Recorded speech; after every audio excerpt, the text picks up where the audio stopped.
আচ্ছা, কালকে তোমাদের পরীক্ষা, ভালো করে তোমরা সবাই পরীক্ষা দেবে। স্যার সাজেশন, হ্যাঁ আমি যখন আছি সাজেশন তোমাকে দেবই। আর কোনো টেনশনের কিছু নেই। আমি আজ পর্যন্ত হয়নি আমার সাজেশনের বাইরে থেকে কোনো প্রশ্ন আসছে। 100% আসবে আসবে। না এলে কান কেটে দেবে নিজের। সাজেশন আমি এটা দিচ্ছি যে সব চ্যাপ্টার করার দরকার নেই। 10টা চ্যাপ্টার আমি বলে দিচ্ছি, এই 10টা চ্যাপ্টার করবে, এর বাইরে থেকে কোশ্চেন আসবেই না। এখন 10টা চ্যাপ্টার আমি দিব। সিলেবাসে 10টা চ্যাপ্টারই আছে। 10টা চ্যাপ্টারে আছে, তাহলে প্ল্যান বি, আমরা প্ল্যান চেঞ্জ করব। এই 10টা চ্যাপ্টারে সব করার দরকার নেই। প্রথমে 3টা, লাস্ট 3টে, আর মাঝের 4টে করবি। 100% কমন পাবি, হ্যাঁ 100%।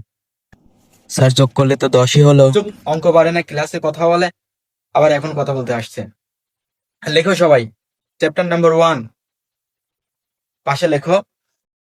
দন্ত স, ব, সব। সব, হ্যাঁ। চুপ। চ্যাপ্টার নাম্বার 2 দন্ত স, না না না, ডট ডট দিয়ে দাও, ডট ডট দিয়ে দাও। হ্যাঁ। চ্যাপ্টার নাম্বার 3 ডট ডট দিয়ে দাও। এভাবে ডট ডট দিতে দিতে 10 পর্যন্ত চলে যাও। এটাই আমার সাজেশন, এর বাইরে থেকে কোনো প্রশ্ন আসবে না, 100% কমন পাবা।